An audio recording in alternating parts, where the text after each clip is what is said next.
ನ ಭಜತಿ ಕುಮನೀಷಿಣಾಂ ಸಯುಜ್ಯಾಂ ಹರಿಃ ಅಧನಾತ್ಮಪ್ರಿಯೋ ರಸಜ್ಞಃ ಶ್ರುತ ಧನ ಕುಲ ಕರ್ಮಣಾಂ ಮದೈರ್ಯೇ ವಿದಧತಿ ಪಾಪಮಕಿಂಚನೇಷು ಸತ್ಸು.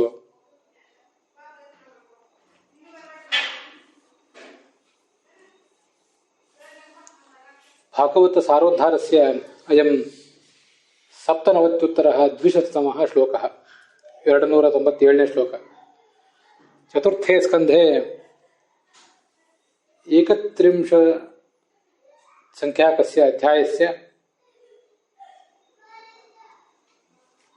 22ತಮಃ ಶ್ಲೋಕಃ. 4ನೇ ಸ್ಕಂದದ 31ನೇ ಅಧ್ಯಾಯದ 2ನೇ ಶ್ಲೋಕ ನಾವೀಗ ನೋಡಬೇಕಾದದ್ದು.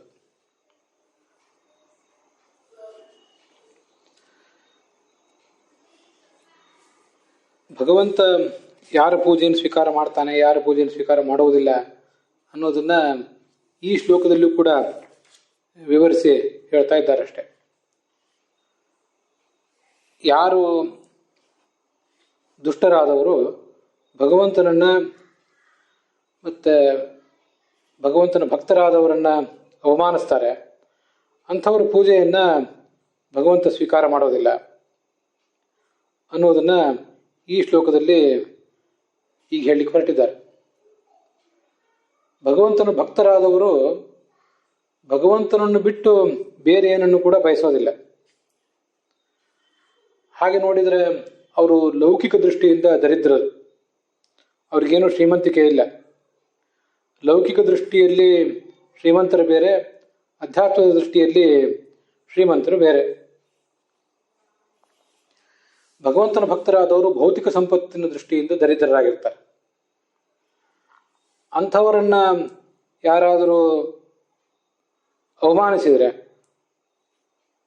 ಆ ಭಗವದ್ಭಕ್ತರ ಮಹಿಮೆಯನ್ನು ಅರಿಯದೆ ಅವರನ್ನು ಅವಮಾನಿಸಿದರೆ, ಅಂಥ ಅವಮಾನ ಮಾಡಿದ ದುಷ್ಟರ ಪೂಜೆಯನ್ನ ಭಗವಂತ ಸ್ವೀಕಾರ ಮಾಡೋದಿಲ್ಲ ಅಂತ ಅದರ ತಾತ್ಪರ್ಯ. ಮನುಷ್ಯನಿಗೆ ಅಹಂಕಾರ ಅಂತ ಅನ್ನೋದು ಬೇರೆ ಬೇರೆ ಕಾರಣಗಳಿಂದ ಬರ್ತದೆ. ವಿದ್ಯಾವಂತ ಅನ್ನೋ ಕಾರಣದಿಂದ, ತಾನು ಶ್ರೀಮಂತ ಧನಶಾಲಿ ಅನ್ನೋ ಕಾರಣದಿಂದ, ಉತ್ತಮ ಕುಲದಲ್ಲಿ ಹುಟ್ಟಿದ್ದೀನಿ ಅನ್ನೋ ಕಾರಣದಿಂದ, ಮತ್ತೆ ಕೆಲವು ಬಾರಿ ಆಚಾರದ ಕಾರಣದಿಂದಲೂ ಕೂಡ, ತಾನು ದೊಡ್ಡ ಆಚಾರಶೀಲ ಅನ್ನೋ ಕಾರಣದಿಂದಲೂ. ಶ್ರುತ ಧನ ಕುಲ ಕರ್ಮಣಾಂ ಅಂತಿದೆ. ಕರ್ಮ ಅನ್ನೋದನ್ನು ಆಚಾರ ಅಂತ ಹೀಗೆ ಅನುವಾದ ಮಾಡಿದ್ದಾರೆ. ಕರ್ಮ ಅಂದರೆ ಆಚಾರವೂ ಆಗಬಹುದು, ಅಥವಾ ಕರ್ಮ ಅಂದರೆ ಮನುಷ್ಯ ತಾನು ಮಾಡುವಂತಹ ವೃತ್ತಿ, ತಾನು ಮಾಡುವಂತಹ ಯಾವುದೇ ಒಂದು ಕೆಲಸ. ನಾನು ಮಾಡ್ತಿರೋ ಕೆಲಸ ಬಹಳ ಮಹತ್ವದ್ದು ಅಂತ ಪ್ರತಿಯೊಬ್ಬರಿಗೂ ಕೂಡ ಒಂದೊಂದು ಭ್ರಾಂತಿ ಇರ್ತದೆ. ಹಾಗೆ ತಾನೊಂದು ಯಾವುದೋ ಮಹಾಕಾರ್ಯ ಮಾಡ್ತಿದ್ದೀನಿ ಅನ್ನುವ ಅನಿಸಿಕೆಯಿಂದ ಉಳಿದವರೆಲ್ಲರನ್ನು ಕೂಡ ಅವಮಾನಿಸುವವನು ಅಂತ ಅದರ ತಾತ್ಪರ್ಯ. ಮೂಲತಃ ಇರೋದಲ್ಲಿ ಕರ್ಮ ಅಂತ ಶಬ್ದ ಅಷ್ಟೆ, ಆಚಾರ ಅಂತ ಏನು ಶಬ್ದ ಇಲ್ಲ. ಆದರೆ ಕರ್ಮ ಅಂದರೆ ವೇದೋಕ್ತವಾದಂಥ, ಶ್ರುತಿ ಸ್ಮೃತ್ಯುಕ್ತವಾದಂಥ ಕರ್ಮಗಳನ್ನು ಏನು ಮಾಡ್ತಿರ್ತಾನೆ, ಆ ಕರ್ಮ ಮಾಡುವುದ್ರ ಮೂಲಕನೇ ಆತನಿಗೆಂದೇನೋ ಅಹಂಕಾರ ಬರೋ ಸಾಧ್ಯತೆ ಇದೆ. ಅದನ್ನು ಇಲ್ಲಿ ಹೇಳಿದ್ದಾರೆ ಅಂತ ನಾವು ತಿಳಿಬಹುದು. ಹಾಗೆ ಆಚಾರ ಅಂತ ಹೇಳಿದ್ರು ತಪ್ಪೇನೂ ಅಲ್ಲ, ಆದರೆ ನಿರ್ದಿಷ್ಟವಾಗಿ ಅದು ಆಚಾರ ಅಲ್ಲ. ಯಾವುದನ್ನು ಸದಾಚಾರ ಧರ್ಮಾಚರಣ ಅಂತ ನಾವು ಅಂತೀವಿ, ಅದನ್ನೇ ಕರ್ಮ ಎಂಬ ಶಬ್ದದಿಂದ ಹೇಳಿಲ್ಲ. ಕರ್ಮ ಅಂದರೆ ಒಟ್ಟಾರೆ ನಾವು ಮಾಡುವಂಥ ಯಾವುದೇ ಕರ್ಮ ಅಂತ ಅದರ ತಾತ್ಪರ್ಯ ಆಗ್ತದೆ. ಹೀಗೆ ಅನೇಕ ಜನ ಮದದಿಂದ ಕೊಬ್ಬಿ ಭಾಗವತರನ್ನು ಅವಮಾನಿಸಿ ಭಗವಂತನನ್ನು ಪೂಜೆ ಮಾಡಬೇಕು ಅಂತ ಪ್ರಯತ್ನ ಮಾಡ್ತಾರೆ. ಆದರೆ ಭಗವಂತ ಅವರ ಪೂಜೆಯನ್ನು ಸ್ವೀಕಾರ ಮಾಡೋದಿಲ್ಲ, ಅವರಿಗೆ ಅನುಗ್ರಹ ಮಾಡೋದು ಕೂಡ ಇಲ್ಲ, ಮೋಕ್ಷವೂ ಕೂಡ ಅವರಿಗೆ ಸಿಗೋದಿಲ್ಲ. ಯಾಕೆಂದ್ರೆ ಆ ಭಗವಂತನ ಭಕ್ತರು ಭಾಗವತರು ಅಂತ ಏನಿದ್ದಾರೆ ಅವರೆಲ್ಲ ಆತ್ಮಧನರು. ಪರಮಾತ್ಮನನ್ನೇ ತಮ್ಮ ಧನ, ತಮ್ಮ ಸಂಪತ್ತು ಅಂತ ನಂಬಿದವರು.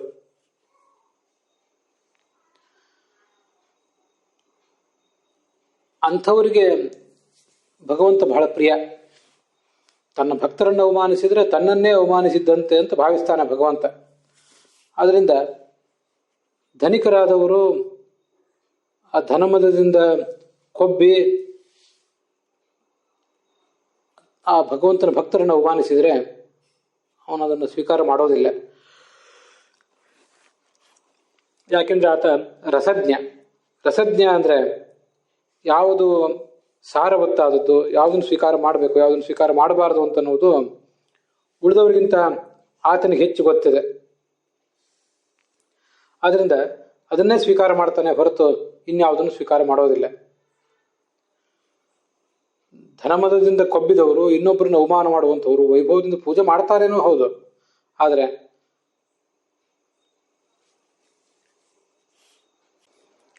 ಅಲ್ಲಿ ಭಗವದ್ಭಕ್ತಿ ಅನ್ನುವುದಿಲ್ಲ, ಭಕ್ತಿಯ ರಸ ಅಲ್ಲಿಲ್ಲ.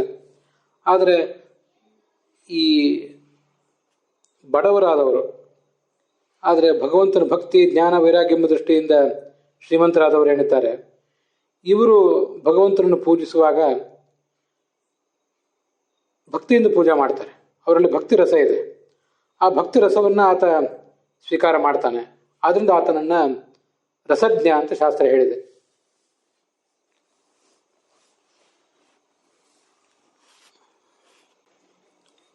ಈ ಹಿಂದಿನ ಶ್ಲೋಕದಲ್ಲೂ ಕೂಡ ಇದು ಒಂದಿಷ್ಟು ಬಂದಿತ್ತು. ಅಜ್ಞರಾದವರು ಏನು ಸ್ಥೂಲ ಪೂಜೆಯನ್ನು ಮಾಡ್ತಾರೆ, ಸ್ಥೂಲ ಪೂಜಾ ಅಂದರೆ ಮೂರ್ತಿ ಪೂಜೆ, ಆ ಮೂರ್ತಿ ಪೂಜೆಯನ್ನ ಭಗವಂತ ಹೆಚ್ಚು ಇಷ್ಟಪಡೋದಿಲ್ಲ. ಜ್ಞಾನಿಗಳು ಮಾಡುವ ಮೂರ್ತಿ ಪೂಜೆಯನ್ನು ಎಷ್ಟು ಇಷ್ಟಪಡ್ತಾನೋ ಅಷ್ಟು ಈ ಅಜ್ಞರು ಮಾಡುವಂತಹ ಮೂರ್ತಿ ಪೂಜೆಯನ್ನು ಇಷ್ಟಪಡೋದಿಲ್ಲ. ಅದು ಕೂಡ ದಯೆಯಿಂದ ಅವರನ್ನು ಅನುಗ್ರಹಿಸಲಿಕ್ಕಾಗಿ ಸ್ವಲ್ಪ ಮಾತ್ರ ಅವರ ಪೂಜೆಯನ್ನು ಸ್ವೀಕಾರ ಮಾಡ್ತಾನೆ. ಹೀಗೆ ದಯೆಯಿಂದ ಅವರ ಪೂಜೆಯನ್ನು ಸ್ವೀಕಾರ ಮಾಡಿದ್ರಿಂದಲೇ ಅವರಿಗೂ ಕೂಡ ಸಾಧನ ಮಾರ್ಗದಲ್ಲಿ ಮುಂದುವರಿಯುವಂತಹ ಒಂದು ಉತ್ಸಾಹ ಬರ್ತದೆ. ಇಲ್ಲದೆ ಹೋದರೆ ಅವರಲ್ಲಿ ಅಂಥ ಉತ್ಸಾಹ ಬರೋದು ಹೇಗೆ? ನಮ್ಮ ಪೂಜೆಯನ್ನು ಭಗವಂತ ಸ್ವೀಕಾರ ಮಾಡುವುದೇ ಇಲ್ಲ ಅಂತ ಆದರೆ ನಾವು ಯಾಕೆ ಪೂಜೆ ಮಾಡಬೇಕು ಅಂತ ಅವರಿಗೆ ಅನಿಸಿ ಆ ಪೂಜಾ ಮಾರ್ಗದಿಂದಲೇ ಅವರು ಅಧ್ಯಾತ್ಮ ಮಾರ್ಗದಿಂದಲೇ ದೂರ ಹೋಗುವಂಥ ಒಂದು ಅಪಾಯ ಇರ್ತದೆ. ಅದಕ್ಕಾಗಿ ಯಾರು ಅಂತರಂಗದಲ್ಲಿ ಭಕ್ತರಾಗಿದ್ದಾರೆ ಅವರು ಈ ಸದ್ಯದ ಪ್ರಸಂಗದಲ್ಲಿ ಒಂದು ವೇಳೆ ಅಜ್ಞಾನಿಗಳಾಗಿದ್ರೂ ಕೂಡ ಅವರ ಪೂಜೆಯನ್ನು ಭಗವಂತ ಸ್ವೀಕಾರ ಮಾಡಿಯೇ ಮಾಡ್ತಾನೆ ಅಂತ ಅದರ ತಾತ್ಪರ್ಯ. ಅಂತರಂಗದಲ್ಲಿ ಭಕ್ತನಾದವನು ಸ್ವಲ್ಪ ಹೀಗೇನಾದರೂ ತಪ್ಪಿ ನಡೆದ್ರು, ಏನಾದರೂ ಒಂದು ದೋಷ ಆತನಿಂದ ಸಂಘಟಿಸಿದರೂ ಕೂಡ ಒಂದು ಹಂತದಲ್ಲಿ ಆತ ಉದ್ಧಾರದ ಮಾರ್ಗವನ್ನು ಹಿಡಿತಾನೆ. ಭಗವಂತ ಅವನಿಗೆ ಒಂದು ಮೇಲೆ ಏರುವಂಥ ಮಾರ್ಗವನ್ನು, ತನ್ನ ತಪ್ಪುಗಳನ್ನು ತಿದ್ದುಕೊಂಡು ಮೇಲೆ ಹೋಗುವಂಥ ಮಾರ್ಗವನ್ನು ಭಗವಂತ ಅವನಿಗೆ ತೋರಿಸ್ತಾನೆ. ಸಾಧಕನಿಗೆ ಅದು ಸಾಧ್ಯ ಖಂಡಿತವಾಗಿಯೂ ಹಾಗೇ ಆಗ್ತದೆ. ಆದರೆ ಯಾರು ಅಂತರಂಗದಲ್ಲೂ ಕೂಡ ಭಗವಂತನ ಭಕ್ತರಲ್ವ, ಜ್ಞಾನಿಗಳಲ್ಲವ, ಮೂಲತಃ ತಾಮಸರೇ ಆಗಿದ್ದಾರೋ ಅವರು ಪೂಜೆಯನ್ನು ಸ್ವೀಕಾರ ಮಾಡೋದಿಲ್ಲ ಅಂತ ಅರ್ಥ. ಹಿಂದೆ ಅದು ನಾವು ನೋಡಿದ್ದೇವೆ. ಜ್ಞಾನಿಗಳ ಅಂತರಂಗದಲ್ಲಿ ಭಕ್ತರಾಗಿ ಜ್ಞಾನಿಗಳಾಗಿ ಮುಕ್ತಿಯೋಗ್ಯರೇ ಆಗಿದ್ರೂ ಕೂಡ ಕೆಲವೊಂದು ಬಾರಿ ಪ್ರಾರಬ್ಧ ಕರ್ಮವಶಾತ್ ಯಾರ್ಯಾರನ್ನೋ ಅವಮಾನಿಸುವಂತಹ ಮತ್ತಾರನ್ನೋ ಕಡೆಗಣಿಸುವಂತಹ ದುಷ್ಪ್ರವೃತ್ತಿ ಸಾಧಕರಲ್ಲಿ ಬರಬಹುದು, ಬರೋದಿಲ್ಲ ಅಂತಲ್ಲ. ಆ ಥರ ಅಹಂಕಾರ ಪಟ್ಟವರೆಲ್ಲ ಯಾವತ್ತೂ ತಾಮಸರ ಏನಾಗಿರೋದಿಲ್ಲ. ಅಂಥ ದುರ್ಗುಣಗಳ ಆವೇಶವೂ ಕೂಡ ತಾತ್ಕಾಲಿಕವಾಗಿರೋ ಸಾಧ್ಯತೆ ಇರ್ತದೆ. ಅದನ್ನೆಲ್ಲ ನಾವು ಗಮನಿಸಬೇಕು. ಅಂತೂ ಅಹಂಕಾರ ಬರಬಾರದು ಅಂತನ್ನುವುದು ಮಾತ್ರ ಬಹಳ ಮಹತ್ವದ ಸಂಗತಿ. ಉತ್ತಮ ಕುಲದಲ್ಲಿ ಹುಟ್ಟುವುದು, ಆ ಮೂಲಕ ಶ್ರವಣ ಮನನ ಧ್ಯಾನ ಇತ್ಯಾದಿಗಳಿಗೆ ಅನುಕೂಲಕರವಾದಂತಹ ವಾತಾವರಣವನ್ನು ಪಡೆಯುವುದು, ಇದೆಲ್ಲ ಮಹತ್ವದ ಸಂಗತಿಯೇ. ಅಷ್ಟು ಸುಲಭವಾಗಿ ನಮಗದೇನು ಬರೋದಿಲ್ಲ. ಹಾಗೆಂದ ಮಾತ್ರಕ್ಕೆ, ಅಂಥ ಅನುಕೂಲಗಳನ್ನು ಪಡೆದ ಮಾತ್ರಕ್ಕೆ ಉಳಿದವರನ್ನ ಹೀಗಳಿಬಾರದು. ಬಹುರತ್ನ ವಸುಂಧರ, ಜಗತ್ತಿನಲ್ಲಿ ಅನೇಕ ಜನ ಥರದ ಭಕ್ತರಿರ್ತಾರೆ. ಯಾವ ಹೊತ್ತದಲ್ಲಿ ಯಾವ ಹಾವಿರ್ತದೋ ಗೊತ್ತಿಲ್ಲ. ನಾನಾ ಥರದವರು ಭಗವಂತನ ಪೂಜೆಯನ್ನು ಸ್ವೀಕಾರ ಮಾಡ್ತಿರ್ತಾರೆ. ಭಗವಂತನ ಪೂಜೆಯನ್ನು ಯಾರ್ಯಾರೋ ಮಾಡ್ತಿರ್ತಾರೆ, ಭಗವಂತ ಅವರ ಪೂಜೆಯನ್ನು ಸ್ವೀಕಾರ ಮಾಡಿಯೇ ಮಾಡ್ತಾನೆ. ಇಂಥ ಅನೇಕ ದೃಷ್ಟಾಂತಗಳನ್ನು ಯಾರೋ ಕೆಲವರು ತಮ್ಮ ಜಾತಿಯ ಕಾರಣದಿಂದ, ತಮ್ಮ ಶ್ರೀಮಂತಿಕೆ ಕಾರಣದಿಂದ ತಾವು ಭಗವಂತನನ್ನು ಪೂಜಿಸ್ತೇವೆ ಅಂತ ಆಲೋಚನೆ ಮಾಡಿ ಆ ಮೂಲಕ ಅವರು ಯಾವುದೋ ಒಂದು ನಿಮಿತ್ತದಿಂದ ಭಗವಂತನ ಕೃಪೆಯಿಂದಲೇ ಆ ಅಹಂಕಾರವನ್ನು ಕಳ್ಕೊಂಡದ್ದನ್ನ ಇದೆಲ್ಲ ನಾವು ಬೇಕಾದಷ್ಟು ಬಾರಿ ಬೇರೆ ಬೇರೆ ಪುರಾಣ ಕಥೆಗಳಲ್ಲಿ ಅಥವಾ ದಂತಕಥೆಗಳಲ್ಲಿ ನೋಡ್ತಾನೆ ಇರ್ತೇವೆ. ಅಹಂಕಾರ ಮತ್ತೆ ಮಾತ್ಸರ್ಯ ಮೊದಲಾದ ಗುಣಗಳೇನಿವೆ ಅವೆಲ್ಲ ಗುಣಗಳು ದುರ್ಜನರಿಗೂ, ಸ್ವಭಾವತಃ ದುರ್ಜನನಾದವನಿಗೂ ಬರಬಹುದು. ಸ್ವಭಾವತಃ ದುರ್ಜನ ಅಲ್ಲದೆ ಹೋದರೂ ಕೂಡ ಕೆಲವು ಬಾರಿ ಸಾತ್ವಿಕನಾದವನಿಗೂ ಕೂಡ ಇಂತಹ ದುಷ್ಪ್ರವೃತ್ತಿಗಳು ಬರಬಾರದಂತೇನಿಲ್ಲ, ಅಂತೂ ಬರುವ ಸಾಧ್ಯತೆ ಇದೆ. ವಿಶೇಷತಃ ಕಲಿಕಾಲದಲ್ಲಿ ಹೀಗಾಗ್ತದಂತೆ. ವಿಷ್ಣು ತೀರ್ಥರಾಗಿ ಹೇಳ್ತಾರೆ, ಧನಮದದಿಂದ ಬಡವರನ್ನ ಅವಮಾನಿಸುವಂತಹ ಒಂದು ಪ್ರವೃತ್ತಿ ಮೇಲಿನ ಮೇಲೆ ಈ ಕಾಲದಲ್ಲಿ ಕಾಣ್ತಿರ್ತದಂತೆ. ಅದಕ್ಕಾಗಿ ನಾವು ಅದನ್ನ ಬಹಳ ಎಚ್ಚರಿಕೆಯಿಂದ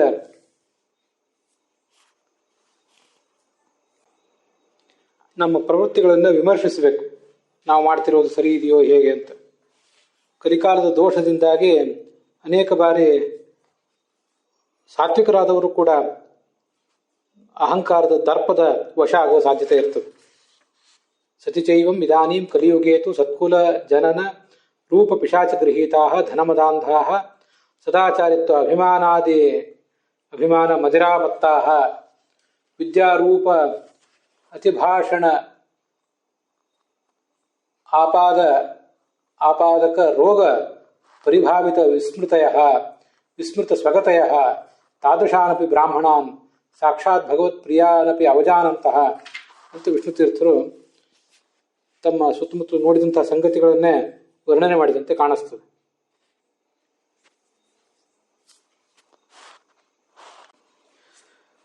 ಸತ್ಕುಲದಲ್ಲಿ ಹುಟ್ಟಿದ್ದೀವಿ ಅನ್ನುವಂಥ ಒಂದು ಅಹಂಕಾರ, ಸತ್ಕುಲ ಜನನ ಅನ್ನೋದೊಂದು, ರೂಪ ಅನ್ನೋದೊಂದು ಮತ್ತೊಂದು, ಇವೆಲ್ಲವೂ ಪಿಶಾಚಗಳಂತೆ. ತುಂಬಾ ಸುಂದರವಾದಂತಹ ಎಚ್ಚರಿಕೆ ಕೊಡ್ತಾ ಇದ್ದಾರೆ ವಿಷ್ಣು ತೀರ್ಥರು. ಪಿಶಾಚ ಹಿಡಿದಾಗ ಮನುಷ್ಯನಿಗೆ ಹೇಗೆ ಮಾಡಬೇಕಾದನ್ನೆಲ್ಲ ಮರೆತು ಮಾಡಬಾರ್ದನ್ನು ಮಾಡ್ತಾನೋ ಹಾಗೆ ಸತ್ಕುಲದಲ್ಲಿ ಹುಟ್ಟಿದ್ದೀನಿ ಅನ್ನೋದೊಂದು ಅಹಂಕಾರ, ರೂಪ ಅನ್ನೋದೊಂದು ಅಹಂಕಾರ, ಹೀಗೆ ಅಂತ ಅಹಂಕಾರಗಳಿಂದ ಆತ ಗ್ರಸ್ತನಾಗಿ ಹೀಗೆಲ್ಲ ದುಷ್ಪ್ರವೃತ್ತಿಗಳನ್ನ ತೋರಿಸ್ತಾನೆ. ಇದೆಲ್ಲವೂ ಕೂಡ ನಮ್ಮ ಗುರುಗಳು ಪುರಾಣಿಕಾಚಾರ್ಯ ಅನುವಾದದಲ್ಲಿ ಬಂದಂತೆ ಕಾಣಿಸೋದಿಲ್ಲ. ಸತ್ಕುಲ ಜನನ ಮತ್ತು ರೂಪ ಅನ್ನೋದೊಂದು ಪಿಶಾಚ ಇದ್ದಂತೆ ಅಂತ ಅದು ಬಂದಂತೆ ಕಾಣಿಸೋದಿಲ್ಲ. ಮತ್ತೊಂದು ಸದಾಚಾರಿತ್ವ ಅಭಿಮಾನ ಮದಿರಾಮತ್ತಾಹ, ನಾವು ದೊಡ್ಡ ಸದಾಚಾರಿಗಳು, ಒಳ್ಳೆ ಆಚಾರವಂತರು ಅಂತ ಅನ್ನೋದೊಂದು ಮದಿರ ಇದ್ದ ಹಾಗೆ, ಅದೇ ಒಂದು ಮದ್ಯ. ಆ ಮದ್ಯಪಾನ ಮಾಡಿದ ಮದ ಬಂದ್ಬಿಡ್ತದೆ ಇವರಿಗೆ.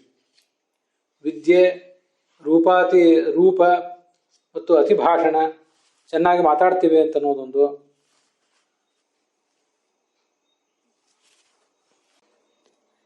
ಇವೇ ಮೊದಲಾದ ರೋಗಗಳಿಂದಾಗಿ ಪರಿಭಾವಿತ ವಿಸ್ಮೃತಯ, ಎಲ್ಲ ಸಂಗತಿಗಳು ಕೂಡ ಮರ್ತು ಹೋಗ್ಬಿಡ್ತವೆ.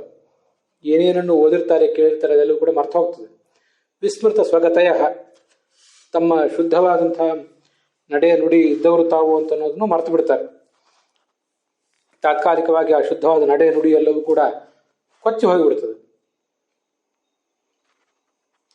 ಯಾರು ಶುದ್ಧರಾದವರು ಸಜ್ಜನರಾದವರಿದ್ದಾರೆ ಅಂಥವರನ್ನು ಕೂಡ ಭಗವಂತನಿಗೆ ಅವರು ಪ್ರಿಯರಾದರೂ ಕೂಡ ಅಂಥವರನ್ನ ಅವಮಾನಿಸ್ತಾರೆ ಇವರು.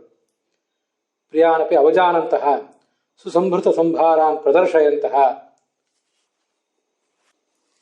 ತಮ್ಮ ಹತ್ರ ಏನು ಉಪಕರಣಗಳಿವೆ, ಸುಸಂಭೃತ ಸಂಭಾರಗಳು ಅಂದರೆ ಏನು ಶ್ರೀಮಂತಿಕೆ ತಮ್ಮಲ್ಲಿದೆ, ಏನು ಉಪಕರಣಗಳು ಸೌಕರ್ಯಗಳು ತಮ್ಮಲ್ಲಿವೆ ಅದನ್ನೆಲ್ಲ ಪ್ರದರ್ಶಿಸ್ತಾ ಹೋಗ್ತಾರೆ. ಉದರಂಭರ ಜನ ಮನಾಂಸಿ ರಂಜೆಯಂತಹ, ಈ ಜಗತ್ತಿನಲ್ಲಿ ಇರುವಂತಹವರೆಲ್ಲ ಬಹುತೇಕ ಜನ ಉದರಂಭರರೇ, ಹೊಟ್ಟೆ ತೃಪ್ತಿಗಾಗಿ ಬದುಕುವವರೇ. ಅಂಥವರ ಮನಸ್ಸನ್ನ ಇವರು ರಂಜನೆ ಮಾಡ್ತಾ ಬದುಕ್ತಾರೆ. ಜನಸಾಮಾನ್ಯರಿಗೆ, ಮೂರ್ಖರಿಗೆ, ಅಜ್ಞಾನಿಗಳಿಗೆ ಏನು ರೋಚಕ ಅನಿಸ್ತದೋ ಅದನ್ನೇ ಹಾಗೆ ವರ್ತಿಸ್ತಾ ಹಾಗೆ ಮಾತನಾಡ್ತಾ ಬದುಕ್ತಾರೆ. ಯಾಕಂದ್ರೆ ಈ ಸಾಮಾನ್ಯರು ಕೂಡ ಉದರಂಭರರೇ. ಹೊಟ್ಟೆಪಾಡಿಗಾಗಿ ಬದುಕುವವರೇ. ಇವರು ಕೂಡ ಅವರ ಮನರಂಜನೆಗಾಗಿ ಬದುಕುವವರೇ. ಭಗವಂತನ ತೃಪ್ತಿಗಾಗಿ ಬದುಕ್ತಿದ್ದೀವಿ ಅನ್ನೋದಕ್ಕಿಂತಲೂ ಯಾರೋ ಮೂರ್ಖರಾದ ಅಜ್ಞಾನಿಗಳಾದ ಜನರ ತೃಪ್ತಿಗಾಗಿ ಬದುಕುವುದೇ ದೊಡ್ಡದು ಅಂತ ತಿಳ್ಕೊಂಡು ಬಿಡ್ತಾರೆ. ಪ್ರತಿಮಾದೇ ಪುರತಃ ಘಂಟಾಂ ವಾದಯಂತಹ, ಪ್ರತಿಮೆ ಎದುರಿಗೆ ಗಂಟೆ ನುಡಿಸ್ತಾರೆ. ಸ್ವಾತ್ಮನಃ ಸರ್ವತಃ ಅತಿಮಹತ್ವಂ ವೇದಯಂತಹ, ಈಗಿರುವವರೆಲ್ಲರಲ್ಲೂ ಕೂಡ ನಾನೇ ಹೇಗೆ ಬಹಳ ದೊಡ್ಡವನು ಅಂತನ್ನೋದನ್ನು ಮತ್ತೆ ಮತ್ತೆ ತೋರಿಸ್ತಾ ಹೋಗ್ತಾರೆ. ಎಷ್ಟು ದೊಡ್ಡ ಜ್ಞಾನಿಯಾಗಿದ್ದೀನಿ ನಾನು, ಏನೇನು ಸಾಧನೆಗಳನ್ನು ಮಾಡಿದ್ದೇನೆ ಅನ್ನೋದನ್ನೆಲ್ಲ ಹೇಳ್ತಾ ಹೋಗ್ತಾರೆ. ಭಾಗವತ ಶಾಸ್ತ್ರಂ ವಾಚೆಯಂತಹ, ಭಾಗವತ ಮಹಾಭಾರತ ಮೊದಲಾದ ಗ್ರಂಥಗಳನ್ನು ತಾವು ಪಠನ ಮಾಡ್ತಾರೆ, ತಾವು ಪ್ರವಚನ ಮಾಡ್ತಾರೆ ಅಥವಾ ಇನ್ನೊಬ್ಬರ ಕಡೆಯಿಂದ ಪ್ರವಚನ ಮಾಡಿಸ್ತಾರೆ. ಮನಸಃ ಮನೋರಥಾನ್ ಮಾನಯಂತಹ, ಹೊರಗೆ ಮಹಾಭಾರತ ಭಾಗವತ ಶಾಸ್ತ್ರದ ಕಥೆಗಳನ್ನು ಹೇಳ್ತಿದ್ದಾರೆ, ಒಳಗೆ ಮಾತ್ರ ಮನಸ್ಸಿನಲ್ಲೇ ಮಂಡಿಗೆಯನ್ನು ಮೆಲ್ಲುತ್ತಾ ಇದ್ದಾರೆ. ಏನೇನು ನನಗೆ ಇದರಿಂದ ಸಿಗಬೇಕಾಗಿದೆ, ನನಗೆ ಸಿಗಬೇಕಾದ ಅನುಕೂಲಗಳೇನು, ಸಿಗಬೇಕಾದ ಸ್ಥಾನಮಾನ ಧನ ಎಂಥದ್ದು ಅನ್ನೋದನ್ನೇ ಮನಸ್ಸಿನಲ್ಲಿ ಆಲೋಚನೆ ಮಾಡ್ತಾ ಇರ್ತಾರೆ. ಧನ ದುರ್ಮಧಾನ್ ದಾನ್ ಶ್ರಾವಯಂತಹ, ಇದೊಂದು ಸ್ವಾರಸ್ಯ ಸಂಗತಿ. ಇವರು ಕೂಡ, ಈ ಪಂಡಿತರು ಕೂಡ ಧನಮದಾಂಧರೆ. ಮತ್ತು ಇವರು ಪ್ರವಚನ ಮಾಡುವುದು, ಇವರು ಪಾಠ ಮಾಡುವುದು ಕೂಡ ಧನ ದುರ್ಮಧಾಂಧರಿಗೆ, ಅಂಥವರೇ ಸಿಕ್ಕಿರ್ತಾರೆ. ಶ್ರೋತೃಗಳು ಧನ ಇತ್ಯಾದಿಗಳ ಮದದಿಂದ ಕುರುಡಾದವರು, ಅವರಿಗೆ ಪ್ರವಚನ ಮಾಡುವಂತಹ ಪಾಠ ಮಾಡುವಂತಹ ಇವರು ಕೂಡ ಧನ ಮದದಿಂದ ಕುರುಡಾದವರೇ, ಅವರಿಗೆ ಪ್ರವಚನ ಮಾಡ್ತಾರೆ. ಮಾನಮರ್ಥಯಂತಹ, ಆ ಮಾಡಿದ್ದರ ಪ್ರತಿಫಲವಾಗಿ ತನಗೇನು ಸಿಗಬೇಕು, ಸ್ಥಾನ ಇತ್ಯಾದಿ, ಧನ ಸ್ಥಾನ ಮಾನ ಇತ್ಯಾದಿ ಏನು ಸಿಗಬೇಕು ಅದನ್ನೇ ಆಲೋಚನೆ ಮಾಡ್ತಿರ್ತಾರೆ. ಅತಿತರಾಂ ಪೂಜಾಯಾಮ್ ಪ್ರವರ್ತಂತೆ, ಬಹಳ ದೀರ್ಘವಾಗಿ ಪೂಜೆ ಮಾಡ್ತಾರೆ. ಈ ದೃಶ್ಯ ಕುಯೋಗಿ ಕೃತಾಂ ಪೂಜಾಂ ಹರಿರ್ನ ಸ್ವೀಕರೋತಿ, ಹೀಗೆ ಡಂಭಾಚಾರ ಇದ್ದವರ ಪೂಜೆಯನ್ನ ಭಗವಂತ ಸ್ವೀಕರಿಸೋದೇ ಇಲ್ಲ. ಆದ್ದರಿಂದ ನಾವು ವಿಗ್ರಹದಲ್ಲಿ ಏನು ಪೂಜೆ ಮಾಡ್ತೀವಿ, ಅಲ್ಲಿ ಮಾಡುವಂಥ ಪೂಜೆ ಯಾವತ್ತೂ ಕೂಡ ಅಹಂಕಾರದಿಂದ ಕೂಡಿದ್ದಾಗಿರಬಾರ್ದು, ಇನ್ನೊಬ್ಬರನ್ನು ಕಡೆಗಣಿಸುವಂತಹ ಪ್ರವೃತ್ತಿಯಿಂದ ಕೂಡಿದ್ದಾಗಿರಬಾರ್ದು. ಹಾಗೆ ಮಾಡಿದರೆ ಮಾತ್ರ ಅದರಿಂದ ಲಾಭ ಇದೆ ಹೊರತು ಇಲ್ಲದೆ ಹೋದರೆ ಅಂಥ ಪೂಜೆಯಿಂದ ಏನೂ ಲಾಭ ಇಲ್ಲ. ತಾಂತು ಪೂಜಾಂ ಭಗವಾನ್ ಸ್ವೀಕರೋತಿ ಯಥಾಹೋ ಪುರಾಣ್ಯನೇನ ಸೃಷ್ಟಾನಿ ನೃತಿರ್ಯ ಕೃಷಿ ದೇವತಾ ಅಂತ. ನಾನು ಹೇಳುವ ಭರದಲ್ಲಿ ಇನ್ನೊಂದಿಷ್ಟು ಸಂಗತಿಗಳನ್ನು ಬಿಟ್ಟೆ. ಈ 284ನೇ ಪುಟದಲ್ಲಿ ಅಜ್ಞರಲ್ಲಿ ಧನಮದದಿಂದ ಬಡ ಬ್ರಾಹ್ಮಣರನ್ನ ಅವಮಾನಿಸುವಂತಹ ಪ್ರವೃತ್ತಿ ಕಲಿಯುಗದಲ್ಲಿ ಕಾಣಿಸ್ತಾ ಇದೆ ಅಂತ ಏನು ಬಂತಲ್ಲ, ಅದಕ್ಕಿಂತ ಮುಂಚೆ ಕೆಲವು ಸಂಗತಿಗಳಿವೆ. ಹಿಂದೆ ಅದಿರಲಿಲ್ಲ. ಕೃತಯುಗದಲ್ಲಿ ಭಗವಂತ ಈ ಮಾನವ ಶರೀರವನ್ನು ನಿರ್ಮಾಣ ಮಾಡಿದಾಗ ಅದು ತನ್ನ ಪೂಜೆಗೆ ಉಪಯುಕ್ತವಾಗಲಿ, ಈ ದೇಹವನ್ನು ಪಡೆದಂಥ ಸಾಧಕ ನನ್ನ ಆರಾಧನೆಯನ್ನು ಮಾಡಲಿ ಅಂತ ಈ ಮಾನವ ಶರೀರಕ್ಕೆ ಇರುವಂತಹ ಒಂದು ಮಹತ್ವವನ್ನು ಕಂಡು ಅದನ್ನು ಸೃಷ್ಟಿ ಮಾಡಿದ್ದ. ಅದರಲ್ಲೂ ಕೂಡ ಮಾನವರಲ್ಲೂ ಕೂಡ ಜ್ಞಾನಿಯಾದಂತಹ ಬ್ರಾಹ್ಮಣನ ಶರೀರ ಉತ್ತಮ ಅಂತ ತಿಳಿದು ಅದರಲ್ಲಿ ಸನ್ನಿಹಿತನಾಗಿದ್ದು ಪೂಜೆಯನ್ನ ಸ್ವೀಕಾರ ಮಾಡ್ತಿದ್ದ. ಇದು ಇದಮುಕ್ತಂ ಭವತಿ ಅಂತ ಆ ವಿಷ್ಣು ತೀರ್ಥರ ವಾಕ್ಯಗಳಲ್ಲೇ ಹೀಗೆ ಕಂಡು ಬರ್ತದೆ. ಸ್ವಯಂ ಸ್ಥಿತ್ವ ಪೂಜಾ ಪ್ರಾಪ್ತಯೇ ಇದಮೇವ ಪೂಜಾ ಸ್ಥಾನಂ ವರೀಯಃ ಇತಿ ಸಂತುಷ್ಟೇನ ಬ್ರಾಹ್ಮಣ ರೂಪ ಅಧಿಷ್ಠಾನೇ ಶ್ವೇವ ಪೂಜಾ ಪರಿಗೃಹೀತ ತಥೈವ ಚ ಕೃತಯುಗೆ ಪ್ರವರ್ತಿತ. ಆ ಭಗವಂತ ಏನು ಒಂದು ಉದ್ದೇಶ ಇಟ್ಕೊಂಡೆಲ್ಲ ಮಾಡಿದ್ದ ಅದು ಹಾಗೆ ಕೃತಯುಗದಲ್ಲಿ ನಡೆದಿತ್ತು ಕೂಡ. ಆದರೆ ತತಃ ತ್ರೇತಾದಿಷು ನೃಣಾಂ ಪರಸ್ಪರ ಮತ್ಸರಾದಿನ, ಕೃತಯುಗದಲ್ಲಿ ಏನೊಂದು ಆದರ್ಶದ ಪಾಲನೆ ಆಗ್ತಿತ್ತೋ ಆ ಆದರ್ಶದ ಪಾಲನೆ ಮುಂದೆ ತಪ್ಪಿ ಹೋಯ್ತಂತೆ. ತ್ರೇತಾಯುಗ ಕಾಲಿಟ್ಟಾಗ ಮುಂದೆ ದ್ವಾಪರ ಕಲಿಯುಗ ಕಾಲಿಟ್ಟಾಗಂತೂ ವಿಶೇಷವಾಗಿ ಒಬ್ಬರನ್ನೊಬ್ಬರು ಮಾತ್ಸರ್ಯದಿಂದ ತಿರಸ್ಕಾರ ಮಾಡಲಿಕ್ಕೆ ತೊಡಗಿದರು. ಅದರಿಂದ ಶರೀರದ ಅಧಿಷ್ಠಾನದಲ್ಲಿ ಪೂಜಾ ನಡೆಯದಂತಾಯಿತು. ಅದನ್ನು ಗಮನಿಸಬೇಕು. ಕೃತಯುಗದಲ್ಲಿ ವಿಗ್ರಹ ಪೂಜೆಯನ್ನು ಮಾಡ್ತಿದ್ರು ಜನ, ಇಲ್ಲ ಅಂತಲ್ಲ. ವಿಗ್ರಹ ಪೂಜೆಯನ್ನು ಮಾಡುವುದರ ಜೊತೆಗೆ ಅದಕ್ಕಿಂತ ಹೆಚ್ಚಾಗಿ ಜ್ಞಾನಿಗಳಲ್ಲೇ ಭಗವಂತನನ್ನು ಕಂಡು ವಿಶೇಷವಾಗಿ ಮಾಡ್ತಿದ್ರು. ಆದರೆ ತ್ರೇತಾಯುಗ ಕಾಲಿಟ್ಟಾಗ ಆ ಜ್ಞಾನಿಗಳ ಶರೀರದಲ್ಲಿ ಅಧಿಷ್ಠಿತನಾದ ಭಗವಂತನ ಪೂಜೆ ನಡೆಯುವುದು ಕಷ್ಟ ಆಯಿತು. ಯಾಕಂದರೆ ಪ್ರತಿಯೊಬ್ಬರೂ ಕೂಡ ಕಲುಷಿತವಾದ ಸ್ವಭಾವವುಳ್ಳವರಾಗಿಬಿಟ್ರು. ಹರೇಹ ಪೂಜಾಂ ಲುಪ್ಯಮಾನಾಂ ಅವೇಕ್ಷ್ಯ ಪರಸ್ಪರ ಅವಜ್ಞಾನೇನ. ಒಬ್ಬರನ್ನೊಬ್ಬರು ತಿರಸ್ಕಾರ ಮಾಡ್ತಿದ್ದರಿಂದ ಎಲ್ಲರೂ ಕೂಡ ದೋಷಗ್ರಸ್ತರಾದ್ದರಿಂದ ಭಗವಂತನ ಪೂಜೆ ಹೀಗೆ ಆ ಜ್ಞಾನಿಗಳನ್ನು ಪ್ರತೀಕವಾಗಿಟ್ಕೊಂಡು ಭಗವಂತನ ಪೂಜೆ ಮಾಡುವುದು ಒಂದು ಸ್ವಲ್ಪ ಮಟ್ಟಿಗೆ ಕ್ಷೀಣ ಆಗಿ ಹೋಯ್ತು, ನಶಿಸಿ ಹೋಯ್ತಂತೆ. ಶ್ರೀಹರಿ ನಿಯಮಿತಂ ಚಿರಂ ಬ್ರಾಹ್ಮಣಾಧಿಷ್ಠಾನಂ ಪರಿತ್ಯಾಜಯಿತ್ವ. ಆವಾಗ ಏನು ಮಾಡಬೇಕಾಯಿತು? ಈ ಜ್ಞಾನಿಗಳಾದವರು ಚಲಪ್ರತಿಮಾವನ್ನು ಬಿಟ್ಟು ಅಚಲವಾದಂತಹ ಪ್ರತಿಮಾದಿಗಳ ಪೂಜೆಯನ್ನೇ ಏರ್ಪಡಿಸಿದರಂತೆ. ಅದಕ್ಕಿಂತ ಮುಂಚೆ ಚಲಪ್ರತಿಮಾ ಅಂದರೆ ಸಂಚಾರ ಮಾಡುವಂತಹ, ಎಲ್ಲಿ ಬೇಕಾದಲ್ಲಿ ಹೋಗ್ಲಿಕ್ಕೆ ಶಕ್ತಿ ಇರುವಂತಹ ಬ್ರಾಹ್ಮಣಾದಿಗಳು ಅಂತ ಅರ್ಥ, ಜ್ಞಾನಿಗಳು ಮೊದಲಾದವರು ಅಂತ ಅರ್ಥ. ಚಲಿಸ್ತಾರೆ. ಅಚಲ ಅಂದರೆ ಚಲಿಸ್ಲಿಕ್ಕೆ ಸಾಧ್ಯ ಇಲ್ಲದೆ ಇರುವಂತಹ, ಒಂದೇ ಕಡೆ ಸ್ಥಿರವಾಗಿ ಪ್ರತಿಷ್ಠಿತ ಆಗಿರುವಂತಹ ಶಿಲೆಯ, ಕಲ್ಲಿನ, ಶಿಲೆಯ, ಲೋಹದ ಕಟ್ಟಿಗೆ ವಿಗ್ರಹಗಳನ್ನೇ ಅಚಲ ಪ್ರತಿಮಾ ಅಂತ ಹೇಳೋದು. ಚಲಪ್ರತಿಮೆಯನ್ನು ಪೂಜಿಸಬೇಕಾದ್ರೆ ಆ ಚಲಪ್ರತಿಮೆ ಶುದ್ಧವಾಗಿದೆಯೋ ಇಲ್ಲೋ ಅಂತ ಗೊತ್ತಾಗಬೇಕು. ಹಿಂದೆ ಕೃತಯುಗದಲ್ಲಿ ಅದು ಗೊತ್ತಾಗ್ತಿತ್ತು. ಆದರೆ ತ್ರೇತಾ, ದ್ವಾಪರ ಮೊದಲಾದ ಕಡೆ ಯುಗದಲ್ಲಿ ಅದು ಗೊತ್ತಾಗದಂತಾಯಿತು. ಯಾವ ವ್ಯಕ್ತಿಯ ಮೇಲ್ನೋಟದಿಂದ ಅವನನ್ನು ಶುದ್ಧ ಅಂತ ಪರಿಗಣನೆ ಮಾಡಬೇಕೋ, ಮತ್ತಾರನ್ನು ಮಾಡಬಾರ್ದು, ಇದ್ಯಾವುದು ಕೂಡ ತಿಳಿಯದಂತಾಯಿತು. ಅಂಥ ಕಲಬೆರಕೆ ಆಗಿ ಹೋಗಿತ್ತು ಎಲ್ಲ ಕಡೆ. ಹಾಗಿರುವುದರಿಂದ ಇನ್ನು ಮೇಲೆ ಚಲಪ್ರತಿಮೆಗಳಲ್ಲಿ ಅಂದರೆ ಜ್ಞಾನಿಗಳಲ್ಲಿ ಭಗವಂತನ ಪೂಜೆಯನ್ನು ನಿಲ್ಲಿಸಿರಿ, ತ್ಯಾಜಯಿತ್ವ ಅಂತ ಹೇಳ್ತಾರೆ ವಿಷ್ಣು ತೀರ್ಥರು.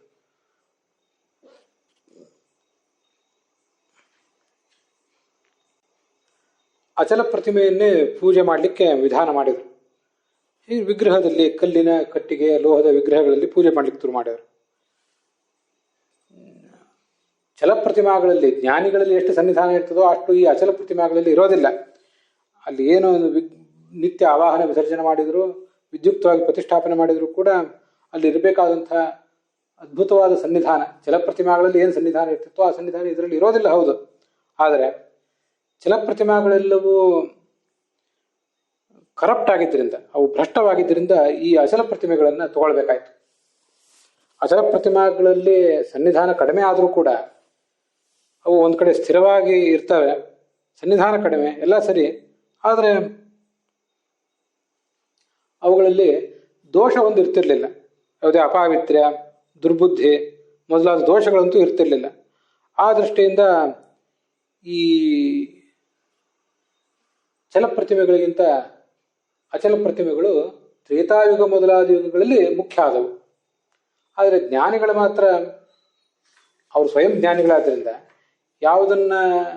ಯಾರನ್ನು ಪೂಜಿಸುವಾಗ ಹೇಗೆ ಪೂಜಿಸಬೇಕು, ನಮ್ಮ ಸಂಪರ್ಕಕ್ಕೆ ಬಂದವರು ನಿಜವಾದ ಜ್ಞಾನಿಗಳು ಹೌದೋ ಇಲ್ವೋ ಅನ್ನುವುದನ್ನೆಲ್ಲ ತಿಳಿದು ಅವರು ಚಲಪ್ರತಿಮೆಗಳನ್ನೇ ಪೂಜಿಸುವುದನ್ನೇ ಮುಂದುವರೆಸಿದರು.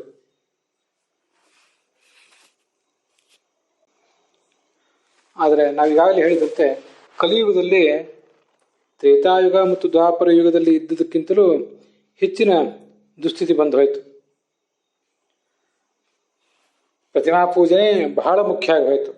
ಪ್ರತಿಮಾ ಪೂಜೆ ಹಿಂದಿನ ಒಂದು ತತ್ವ, ಪ್ರತಿಮಾ ಪೂಜೆ ಮಾಡಿದ ಮೇಲೂ ಕೂಡ ಜ್ಞಾನಿಗಳನ್ನು ಗೌರವಿಸಬೇಕಾದಂತಹ ಒಂದು ಮನೋಭಾವ, ಶುದ್ಧತೆ, ಮಾತ್ಸರ್ಯ, ದುರ್ಬುದ್ಧಿ ಇಲ್ಲದೆ ಇರುವಿಕೆ, ಅದೆಲ್ಲ ನಶಿಸಿ ಹೋಯಿತು.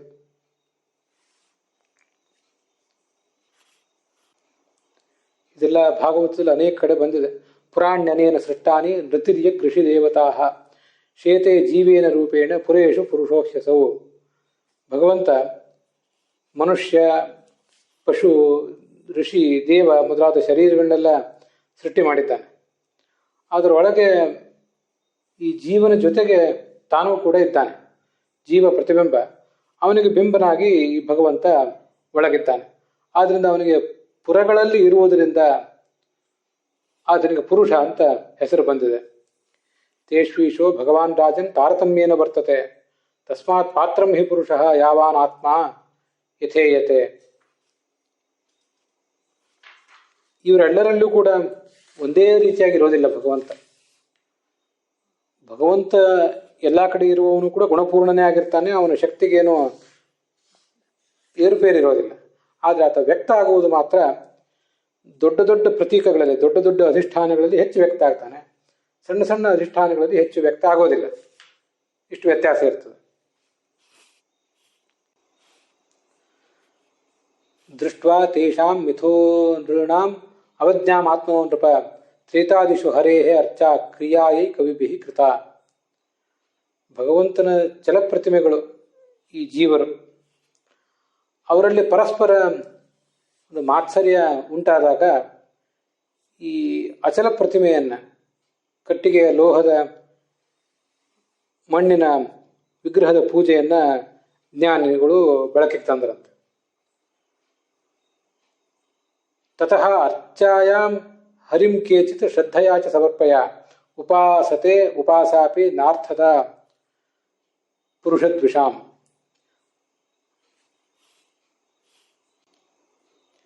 ಏನು ನಾವು ಪ್ರತಿಮಾ ಪೂಜೆಯನ್ನು ಮಾಡಿದರೂ ಕೂಡ ಚಲಪ್ರತಿಮೆಗಳು ಎನಿಸಿರುವಂತಹ ಜ್ಞಾನಿಗಳು ಮತ್ತು ಭಗವಂತನ ಭಕ್ತರು ಯಾರೇ ಇರಲಿ, ಅದನ್ನು ನನಗೆ ಮತ್ತೆ ಮತ್ತೆ ಹೇಳಬೇಕು ಅಂತ ಅನಿಸ್ತದೆ. ಯಾವ ಜಾತಿ, ವರ್ಗ, ಪಂಡಿತ, ಪಾಮರ, ಸ್ತ್ರೀ, ಪುರುಷ, ಪ್ರಾಣಿ, ಪಕ್ಷಿ ಇತ್ಯಾದಿ ಯಾವುದೇ ಇರಲಿ, ಅಲ್ಲಿ ಎಲ್ಲ ಕಡೆಯೂ ಕೂಡ ಭಗವಂತ ಇದ್ದಾನೆ ಅಂತ ಅರಿಯದೆ ಅವರನ್ನು ಅವಮಾನಿಸುವುದರಿಂದ, ವಿಶೇಷವಾಗಿ ಜ್ಞಾನಿಗಳನ್ನು, ಭಕ್ತರನ್ನು ಅವಮಾನಿಸುವುದರಿಂದ ನಾವು ಮಾಡುವ ಪ್ರತಿಮಾ ಪೂಜೆಯಿಂದಲೂ ಕೂಡ ವಿಶೇಷ ಏನು ಲಾಭ ಆಗೋದಿಲ್ಲ. ಆ ಪ್ರತಿಮಾ ಪೂಜೆಯು ಕೂಡ ವ್ಯರ್ಥವೇ ಆಗಿಬಿಡುತ್ತದೆ. ಪುರುಷೇಶ್ವಪಿ ರಾಜೇಂದ್ರ ಸುಪಾತ್ರಂ ಬ್ರಾಹ್ಮಣಂ ವಿದುಃ ತಪಸಾ ವಿದ್ಯೆಯ ತುಷ್ಟ್ಯ ಧತ್ತೆ ವೇದ ಧತ್ತೆ ವೇದಂ ಹರೇಸ್ತನಂ. ಈ ಮನುಷ್ಯರಲ್ಲೂ ಕೂಡ ಎಲ್ಲ ಪ್ರಾಣಿಗಳಲ್ಲಿ, ಪಕ್ಷಿಗಳಲ್ಲಿ ಮನುಷ್ಯ ಶ್ರೇಷ್ಠ, ಸೃಷ್ಟಿಯಲ್ಲಿ ಮನುಷ್ಯ ಶ್ರೇಷ್ಠ. ಆ ಮನುಷ್ಯರಲ್ಲಿ ಬ್ರಾಹ್ಮಣ ಶ್ರೇಷ್ಠ. ಹೌದು, ಯಾಕೆಂದರೆ ತಪಸ್ಸಿನ ದೃಷ್ಟಿಯಿಂದ, ವಿದ್ಯೆಯ ದೃಷ್ಟಿಯಿಂದ, ಮತ್ತು ಏನು ಸಿಕ್ಕಿತೋ ಅಷ್ಟನ್ನೇ ಅನುಭವಿಸ್ತಾ ಬದುಕಿರುವ ದೃಷ್ಟಿಯಿಂದ ಅವನು ತುಂಬ ಶ್ರೇಷ್ಠ.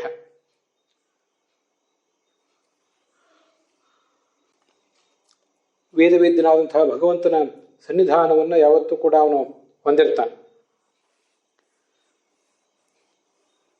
ಮಯ್ಯರ್ಪಿತಾತ್ಮನಃ ಪುಂಸಃ ಮಯಿ ಸನ್ಯಸ್ತ ಕರ್ಮಣಃ ನ ಪಶ್ಯಾಮಿ ಪರಂಭೂತಂ ಅಕರ್ತುಃ ಸಮದರ್ಶನಾತ್.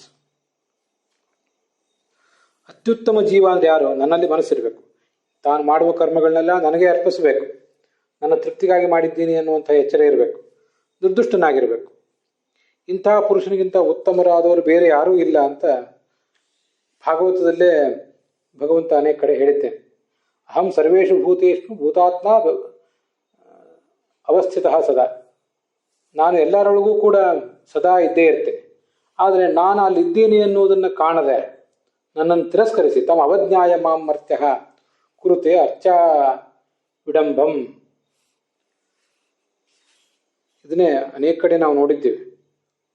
ಜ್ಞಾನಿಗಳನ್ನು, ಭಕ್ತರನ್ನು, ಸಜ್ಜನರನ್ನು ಗೌರವಿಸುವುದನ್ನು ಬಿಟ್ಟು ಅವರನ್ನು ಅವಮಾನ ಮಾಡಿ, ಅವರೊಳಗಿರುವ ಭಗವಂತನಿಗೆ ಅವಮಾನ ಮಾಡಿ ಇನ್ಯಾವುದೋ ವಿಗ್ರಹದ ಪೂಜೆ ಮಾಡ್ಲಿಕ್ಕೆ ಹೋಗ್ತೀವಲ್ಲ, ಅದು ಪೂಜೆ ವಿಡಂಬನೆ ಅಷ್ಟೆ.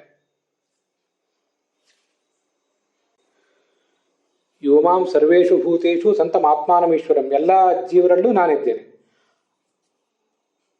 ನಾನು ಎಲ್ಲರ ಆತ್ಮ ಅಂದರೆ ಎಲ್ಲರ ನಿಯಾಮಕ, ನಾನು ಎಲ್ಲರ ಒಡೆಯ ನಾನು. ಅಂಥವನನ್ನು ಬಿಟ್ಟು ಹಿತ್ವಾ ಅರ್ಚಾಂ ಭಜತೆ ಮೌಢ್ಯಾತ್. ಯಾರು ವಿಗ್ರಹದಲ್ಲಿ ಮಾತ್ರ ಭಗವಂತನನ್ನು ಕಾಣುವ ಪ್ರಯತ್ನ ಮಾಡ್ತಾರೆ, ಮೌಢ್ಯಾತ್ ಭಸ್ಮನ್ಯೇವ ಜುಹೋತಿ ಸಹ, ಅವನು ಭಸ್ಮದಲ್ಲೇ ಹೋಮ ಮಾಡಿದಂತೆ. ಅಂಥವನ ಆ ಆರಾಧನೆಯಿಂದ ಯಾರಿಗೂ ಏನೂ ಉಪಯೋಗವಿಲ್ಲ. ಅಹಂ ಉಚ್ಚಾವಚೈ ದ್ರವ್ಯೈ ಕ್ರಿಯೋತ್ಪನ್ನ ಯಾ ಅನಘೆ ನೈವ ತುಷ್ಯೇ ಅರ್ಚಿತಃ ಅಚ್ಚಾಯಾಂ ಭೂತಗ್ರಾಮ ಅವಮಾನಿನಃ. ಬೇಕಾದಷ್ಟು ಹೂ, ತುಳಸಿ, ವೈಭವದ ವಸ್ತುಗಳು ಎಲ್ಲ ನಿಮಗೆ ದೊರೆಯಬಹುದು. ಅದರಿಂದ ನೀವು ಭಗವಂತನ ಪೂಜೆ ಮಾಡಬಹುದು. ಆದರೆ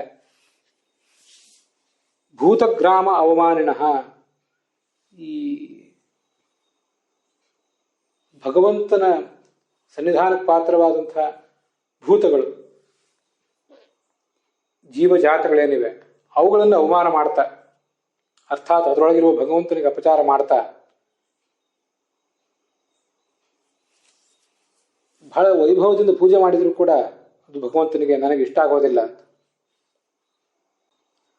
ಗೀತಾ ಪ್ರಸ್ಥಾನದಲ್ಲಿ ಬಂದಿದೆ. ಅದು ತಸ್ಯ ಪ್ರಾಣ್ಯುಪಕಾರೇಣ ಸಂತುಷ್ಟೋ ಭವತೀಶ್ವರ ಅಂತ. ಮುಖ್ಯವಾಗಿ